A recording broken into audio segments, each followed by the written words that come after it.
Selamat siang. Kita bertemu lagi dimanapun sudah berada, baik yang ada di Pulau Jawa, yang ada di Pulau Bali, yang ada di Sumatera, yang ada di Kalimantan, di Papua, bahkan di Malaysia, bahkan ada rohani kita yang ada di Portugal, memberkati kita semua. Dan kita akan siapa memberikan firman Tuhan. Saya berikan tema khotbah saya pada siang ini, Tuhanku dasar. Ya, Tuhanku dasar. Kita ambil dari Mazmur 47, ya, ayat yang ketiga. Sebab Tuhan yang maha tinggi adalah dasar, Raja yang benar, dasar yang besar atas seluruh bumi. Ya, kita juga baca dari Mazmur 96 ayat yang ketiga. Mazmur 96 ayat yang keempat. Demikian apa firman Tuhan. Sebab Tuhan yang maha besar. Saya ulangi, sebab Tuhan maha besar dan terpuji sangat.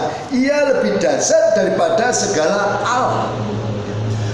Kata dasar saya ambil dalam kamus bahasa sehari-hari, itu artinya mengerikan dan menakutkan. Namun kalau kita ambil dari kamus Alkitab, kata dasar itu hebat, luar biasa, ya, menakjubkan, ajaib dan menggetarkan. Nah, kalau kita kembali ke tema tadi saudaraku semua, bahwa Tuhanku dasar, apakah kedasatan Tuhan itu? Ini yang perlu kita renungkan. Apa kedasar Tuhan sampai saat ini? Yang pertama kita tahu bahwa Dia menciptakan jagat raya dengan perkataannya. Wow, tidak ada seperti Dia selain Dia. Dia menciptakan jagat raya begitu luar biasanya dengan perkataannya.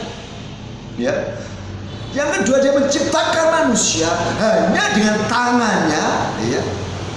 Lalu menghembuskan nafas dan manusia hidup. Dan sampai saat ini teknologi manusia, siapapun, sepandai apapun, negara manapun, belum bisa mencapai puncak seperti kedasatan Tuhan. Yang ketiga, Dia mengasihi manusia tanpa batas. Ini kedasatan Tuhan juga. Mengasihi manusia dengan tanpa batas. Berapa puluh tahun, berapa ribu tahun Dia menciptakan manusia, dan manusia selalu menyakiti Dia, namun Dia tetap mengasihi manusia itu tanpa batas. Yang lebih dasar lagi, Dia mau Tuhan yang dasar itu rela menjadi manusia, dan mau rela menjadi manusia, ditolak oleh manusia, dihina oleh manusia, dibunuh oleh manusia, disalibkan oleh manusia, namun tetap mengampuni sampai saat ini. Wow, ini kedasatan Tuhan. Yang kelima, ya, tidak kompromi dengan dosa. Tuhan kita yang dasar tidak pernah kompromi dengan dosa. Kalau yang seakan-akan Tuhan tadi sudah selalu kompromi dengan dosa untuk mencapai kekayaan. Namun Tuhan kita tidak, Dia tetap tidak mau kompromi dengan dosa. Saudaraku, mengapa kedasatan Tuhan dinyatakan ada dua hal. Yang pertama untuk umum. Mengapa kedasatan Tuhan dinyatakan? Yang pertama untuk umum, bahwa kedasatan untuk menyatakan Dia pencipta jagat raya. Segala sesuatu ada, pasti ada penciptanya dan ada tujuannya. Ini secara umum. Tujuannya apa? Supaya manusia percaya pada Tuhan, manusia tidak tersesat. Walaupun sampai saat ini, ya, manusia masih banyak yang tersesat. Tujuannya apa? Karena apa? Dunia ini dikuasai iblis, saudara. Dunia dikuasai iblis, dan manusia menjadi pengikutnya. Supaya manusia bertobat dan meninggalkan dosa, sehingga Tuhan menyatakan kedasarannya. Nah, tadi secara umum, secara khusus bagi orang percaya, di dalam 1 Korintus 6 ayat 18, ya, 1 Korintus 6 ayat 18, 1 Korintus 6 ayat 18, saudaraku, 1 Korintus 6, ya, 2 Korintus 16, 2 Korintus 16, perhatikan baik. 2 Korintus 6 ayat yang ke-18, ya. Dan aku akan menjadi bapamu, dan kamu akan menjadi anak-anakku laki-laki dan anak-anakku perempuan. Demikian firman Tuhan yang maha kuasa. Saudaraku, ya, ini khusus bagi orang-orang percaya. Saya ulang lagi, ya. Tuhan menyatakan kedasatannya. Kenapa? Menjadi seorang bapa, menyatakan otoritas sebagai bapa. Dan aku akan menjadi bapakmu. Ini bagi orang percaya, bagi orang Kristen. Dan kamu akan menjadi anak-anakku laki-laki dan anak-anakku perempuan. Demikian firman Tuhan yang maha kuasa. Jadi khusus bagi orang percaya, otoritas atau kuasa bapa itu menyatakan sebagai bapa bagi saudara yang percaya. Dan selanjutnya Dia mendemonstrasikan kuasanya untuk menghalau musuh orang-orang yang dikasihnya. Jadi kedasatan Tuhan itu menyatakan kuasa dan otoritas untuk menghalau musuh orang-orang percaya. percaya dengan kuasanya. Contohnya siapa? Elia. Wow, Elia itu melawan 450 orang yang dianggap orang dukun sakti. Dan luar biasa kesaktiannya melawan Elia seorang diri. Namun Alkitab mencatat dengan kuasa Tuhan yang dahsyat, saudaraku, 450 dukun yang sakti dihancurkan oleh Tuhan. Nah, kedahsyatan itu tujuannya apa? Untuk menguatkan orang percaya di tengah-tengah dunia yang bobrok seperti ini. Kita bisa melihat bagaimana Yesus menyatakan kuasanya. Anak muda dinaik, saudara, itu sudah mati, saudaraku. Namun Yesus hidup, bukan anak muda dinaik itu. Dan kita juga mencatat bahwa Yesus membangkitkan anak Yairus yang sudah mati. Apa dahsyatnya Tuhan. Yang ketiga, saudaraku, Lazarus yang 4 hari sudah meninggal atau mati, saudara. Dan semua keluarganya sudah putus asa. Yesus yang dahsyat, Tuhan kita yang dahsyat, sanggup menghidupkan Lazarus yang mati 4 hari. Apa persoalan saudara? Apa pergumulan saudara? Apa yang menjadi tantangan saudara? Untuk usaha saudara, pekerjaan saudara, saudara belum punya keturunan, saudara belum dapat pekerjaan, usaha saudara macet, keuangan saudara macet, sakit penyakit yang tidak sembuhkan. Yesus Tuhan yang dahsyat sanggup mengubah yang tidak mungkin menjadi mungkin. Alkitab mencatat tidak ada orang seperti dia saja, karena menjadi Tuhan. Bayangkan, bukan hanya 1 kali. Kalau 1 kali itu kebetulan, namun kalau 3 kali itu bukan kebetulan, karena memang dia adalah Tuhan yang dahsyat. Rupanya kedahsyatan Tuhan tujuan diberikan kepada kita orang-orang percaya. Mari kita percaya, kita gunakan kuasa itu.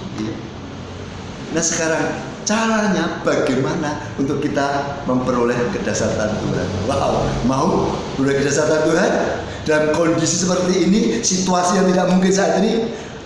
Ada yang Tuhan mau berikan untuk kita. Cara memperoleh kedahsyatan Tuhan. Yang pertama sederhana, percaya 100% kepada Tuhan. Wow, 100%, 90%, no, 90%, nah, 100%. Kalau kita percaya 100%, kita akan melihat kedahsyatan Tuhan yang luar biasa akan terjadi dalam pelayanan kita, dalam keluarga kita, usaha kita, pekerjaan kita, kuliah kita. Bahkan saudara misalnya mencari apa yang tidak mungkin, kalau kita percaya 100%.